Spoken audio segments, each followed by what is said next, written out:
আসসালামু আলাইকুম। আমি রান্না করব দেশি মুরগি। তো সেই জন্য নিয়ে নিয়েছি কিছু মশলা সব একসঙ্গে দিয়ে দেব রসুন, পেঁয়াজ কুচি, আদা জিরা পেস্ট, সরষের তেল। মুরগির মাংসটা কিন্তু আমি হাতে মাখিয়ে রান্না করব। বুঝতে পারছি এখানে শুকনো মরিচ আছে, হাতটা জ্বলবে, তারপরেও হাতে মাখিয়ে রান্না করলে বেশি টেস্টি হয়, তাই হাতে মাখিয়ে রান্না করব।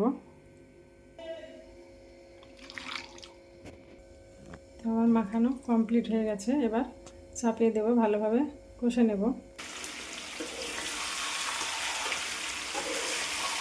ভালো করে কষিয়ে নেব এবার আমি।